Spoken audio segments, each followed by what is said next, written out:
Hello, my name is Dan Murphy, and this is another podcast talking about horse racing. I've been doing horse racing for 60 years, 62 years now. I'm 73 years old. I'm a retired TV news reporter. And this one is about a horse named Canonero II. When I'm done here, you can look on your computer if you have one, and you can check out Canonero II, and you'll find out more information about him. He cost $1,500 as a yearling. He was purchased by a Venezuelan fella, but he was a Kentucky bred. And they took the horse to Venezuela and they trained him down there. But to win his first race, they brought him to California, Del Mar. And I happened to be at Del Mar, which I already talked about in a prior podcast. I happened to be at Del Mar the summer of '70 when he was 2 years old. And Canonero II did something that this horse owner that I happened to be sitting next to, and he and I had kind of chatted that day.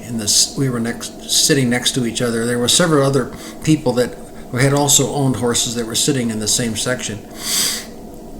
And normally at Del Mar, horses run front speed. There's a front speed bias, meaning that Del Mar, Keeneland Racetrack, and also Pimlico at the time had a front speed bias, meaning that the track was so set up that on a fast track that horses that took the lead quite often went wire to wire. If they took the lead at the break, they ended up winning the race. That's called wire to wire. That's a speed bias. Well, Del Mar had that until this day and this horse, Canonero II. Here's what happened. It was tremendous. I wish I had the race to show you. If you can find it, great, but I couldn't. I looked to see if I could find it for you, but I couldn't find it. But Canonero II broke dead last in this race. And so I didn't bet on him, by the way. I bet on somebody else. And he was a long shot also. And when they came into the stretch at Del Mar is a short stretch. Suddenly there was this dark brown or bay blur that went flying by. I'd never seen a horse go so fast. My horse had just was trying to take the lead, the one that I bet on, and here comes this horse, and I didn't know who it was, but he was moving so fast I couldn't even tell what number it was. And I was sitting in a box seat that was fairly close to the middle of the stretch, and he roared by. And when he finished, he won by 3 or 4 lengths. This horse owner that I've been talking to that was probably 60-some years old, he said, I've been going to the track and I've been playing and owning horses forever. And I've never seen a horse do what he just did, not only at Del Mar, but anywhere. That is an amazing horse. What was his name? And I said, I think it's Can, I'm trying to pronounce it correctly. It was Canonero II. He was the 2 horse. And I said, I don't know anything about him. And he said, well, I don't either. I'm going to find out. Because if that horse, he did something I've never seen before. And if that horse is healthy, when you get around to the Kentucky Derby time, I'm going to pay attention because that horse might win the Kentucky Derby. He told me that. He told me that in 1970. Now jump ahead to 71. I'm now in 71. I'm in the Navy. My wife and I are stationed at Bethesda Naval Hospital, and so I'm 35 miles from Baltimore and Pimlico Racetrack where the Preakness is going to be. But Canonero II was running in the Kentucky Derby, and so my father happened to live in New York. In New York in 71, this was the very first off-the-track betting that they had, off OTB. That's what it said on the door, and they had I think 6 or 7 in New York City. It was the first year for that. So we asked my dad, could you possibly bet on Canonero II? We'll send you $60 that we scrounged together, because I was an E3 in the Navy and my wife had just got a job as secretary at an insurance company. And we sent him a check for $60 and he was going to go bet on Canonero II. $30 to win, $30 to place. Well, he called, because he had to go to work on Saturday. He worked at a furniture store. And he called hours before the Derby, and it was a good thing because we might have thought he just stole our money. I'm just kidding, I don't know.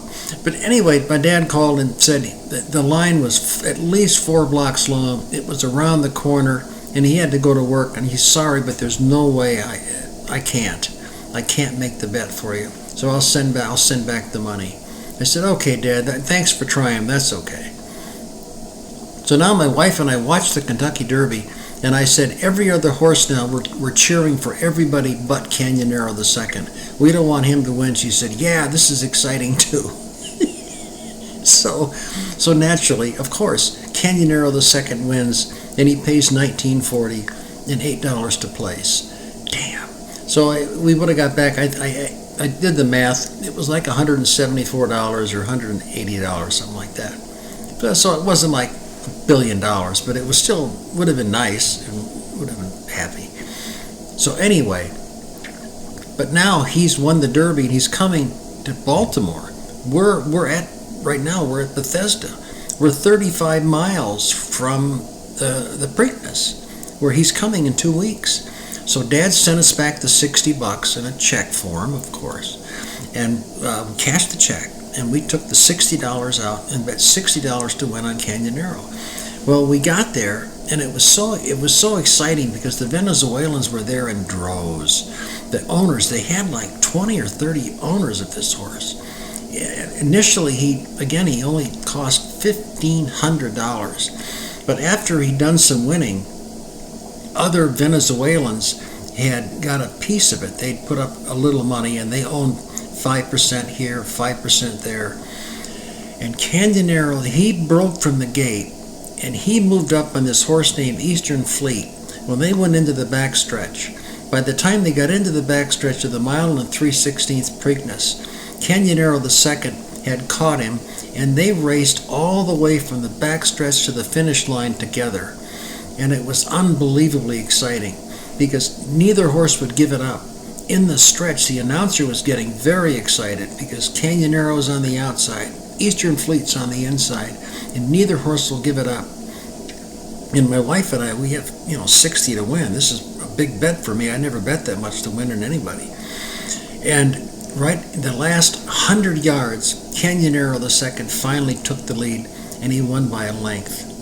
And then he came in fourth in the Belmont, so he didn't win the Triple Crown.